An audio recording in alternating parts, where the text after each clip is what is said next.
শফিউল আলম লিখেছেন, একটি সময় মানুষ পুঁজিবাদী অর্থনীতি প্র্যাকটিস করতেন এবং বিশ্বাস করতেন। এখন কিন্তু লোকজন ভোগবাদী অর্থনীতিতে বিশ্বাস করে, তাই বেশিরভাগ গ্রাহকরা স্বল্পমেয়াদী বীমা পলিসি ক্রয় করতে চায়। কিন্তু বীমা সেক্টরে স্বল্পমেয়াদী পলিসিগুলো নেই বললেই চলে। তাই অজিত স্যারের কাছে আমার প্রশ্ন, আপনারা সিইও লেভেলে থেকে কখনো আইডিয়ার থেকে স্বল্পমেয়াদী পরিকল্প আনার বা নতুন নতুন আকর্ষণীয় পরিকল্প আনার কোনো উদ্যোগ নিবেন কিনা? স্যার, প্রশ্নটি হচ্ছে যে স্বল্পমেয়াদী কোনো পরিকল্প স্যার আপনাদের মাধ্যমে আসবে কিনা বীমা সেক্টরে? প্রশ্নটা অত্যন্ত চমৎকার প্রশ্ন করেছেন উনি। ইকোনমিক্সের ভাষা এখানে এনেছেন পুঁজিবাদী, ভোগবাদী। তো আমার মনে হচ্ছে যে সময়ের পরিবর্তনে সব বাদেই প্রয়োজন আছে। এখন শর্ট টার্ম পলিসি পৃথিবীর সব জায়গায় আছে, আমাদের এখানে অলরেডি চালু হয়েছে। আইডিয়ার ভূমিকা রাখছেন এবং এটা উন্মুক্ত করে দিয়েছেন। আমাদের দেশে আগে 3 জন অ্যাকচুয়ারি ছিলেন। আমাদের যিনি বলা যায় যে আইকন ইন্স্যুরেন্স সেক্টরের ডক্টর সৌরভ স্যার, যদিও শারীরিকভাবে অসুস্থ, এখনো উনি কন্ট্রিবিউশন রেখে যাচ্ছেন সেক্টরে। আফসার সাহেব আছেন, দেশের বাইরে থাকলেও উনিও বিভিন্ন কোম্পানিতে প্রোডাক্ট দিচ্ছেন। আমরা অন্যান্য দেশে, পার্শ্ববর্তী দেশগুলো থেকেও আমরা অ্যাকচুয়ারি ডিসিশন পাচ্ছি, প্রোডাক্ট পাচ্ছি। আমি মনে করি যে এটা ওপেন, এটা দৃষ্টিভঙ্গির বিষয়। আমার আলোচনায় বারবার আসছে যে অথরিটি যারা আছেন, বিশেষ করে পরিচালনা পর্ষদ যদি চান যে সমস্ত যে কয়টা কোম্পানি, আমি নাম বলছি না, সোনালী সহ শর্ট টার্ম প্রোডাক্ট এনেছেন, এতে মার্কেটে তারা ভালো রেসপন্স পাচ্ছে। আমরা আরো কয়েকটা কোম্পানি এই প্রোডাক্ট আনছে বাজারের, 5 বছর, 7 বছর, 6 বছর, এটা শর্ট টার্ম আছে। কিন্তু সমস্যা হচ্ছে কিছু কিছু কোম্পানি নতুন প্রোডাক্ট আনার জন্য যে তার সদিচ্ছার অভাব হয়েছে, ওনারা তো বেটে বলে মিলাতে পারছে না। তাদের যে যেখানে ওপেন কাস্টমার সার্ভিস দেওয়ার কথা, ক্লায়েন্ট এসে তার মেসেজটা দেখার কথা, পলিসি স্ট্যাটাস দেখার কথা, সেখানে তো সে প্রপারলি দেখতে পাচ্ছে না। কিছু কিছু জায়গায় গ্রাহক থেকে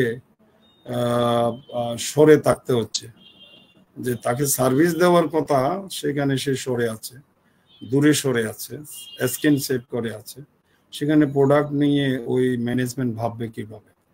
আমার বক্তব্যে ঘুরে ফিরেই ওইটা আসছে যে প্রপার ম্যান প্রপার প্লেসে নাই, এই জায়গায় একটু সমস্যা আছে। আমি তো মনে করি যে প্রোডাক্ট আনার আগে যে কোম্পানিতে উনি কাজ করেন, ওই কোম্পানির সলভেন্সি মার্জিন আছে কিনা, দায় মেটানোর ক্ষমতা, এই শব্দটা অনেকের কাছে হয়তো নতুন মনে হবে। দায় মেটানোর ক্ষমতা যদি না থাকে, সেই প্রোডাক্ট নুন আনতে পান্তা পুরালে তো হবে না। এখানে তো তার ইনভেস্টমেন্ট ফার্স্ট। সোনালী লাইফ যে সোনালী হয়েছে এমনি তো না, এখানে তো ইনভেস্টমেন্ট করার আন্তরিক পরিবেশ দিয়েছেন। এখন আন্তরিক পরিবেশ যদি না থাকে, তাহলে প্রোডাক্ট এটা ওয়ান টুর ব্যাপার।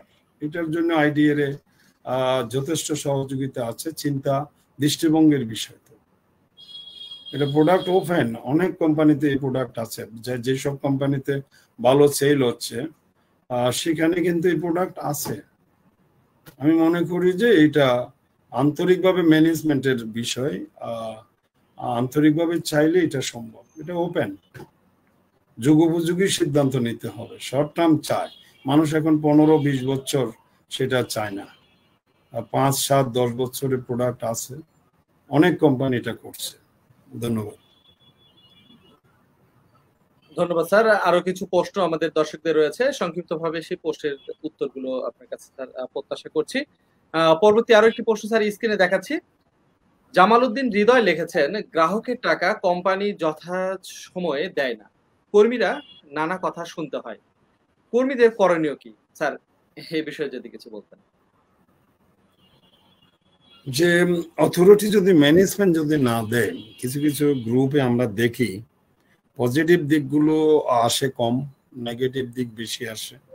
এতে আমাদের কষ্ট লাগে, কারণ টাকা না পাওয়ার বেদনা যিনি পাচ্ছে না, অনেক ক্ষেত্রে কর্মীদের উপর চাপ প্রয়োগ হয়, কারণ অনেক গ্রাহক কোম্পানি না দেখে কর্মীর উপর বিশ্বাস করে টাকাটা দেয়। অনেক সময় কর্মীরা তার নিজের বাড়িতে নিজের এলাকায় থাকতে পারে না, যেটা ওপেন সিক্রেট। এক্ষেত্রে আমি মনে করি যে তাকে আইডিআর এর শেল্টার নিতে হবে। আইডিআর তো বিভিন্ন বীমা মেলায় থেকে শুরু করে বিভিন্ন উপজেলা সামনেই দেওয়া আছে এই নাম্বারে যোগাযোগ করার, এবং আইডিআর এর আলাদা একটা সেল গঠন আছে, অভিযোগ সেল। ওখানে আবেদন করবে গ্রাহক বা কর্মী, গ্রাহকের পক্ষ থেকে আইডিআর যথাযথ ব্যবস্থা নেবে।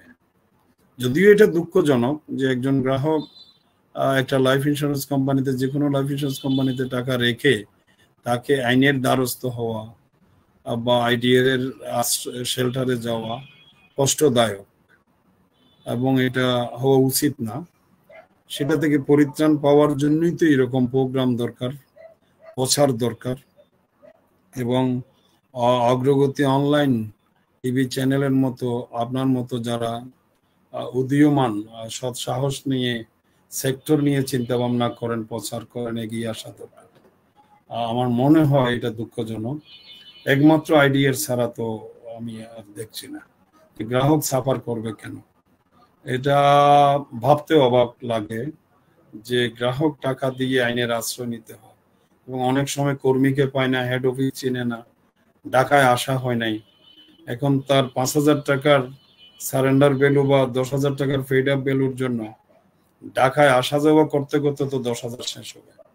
এটা মানবিক দৃষ্টিভঙ্গি থেকে দেখা উচিত, এবং আমি মনে করি যে এটা বিভিন্ন শুধু মোবাইল নাম্বার দিয়ে অভিযোগ সেল না, এটা জেলায় জেলায় একজন কর্মকর্তাই থাকা উচিত যে এটা সলভ করার জন্য, এবং এটা পদক্ষেপ নেওয়া ছাড়া তো আর উপায় নেই। ম্যানেজমেন্ট যদি প্রপারলি দায়িত্ব না নেয়, সেখানে একমাত্র ভরসা হচ্ছে যে আইডিআর।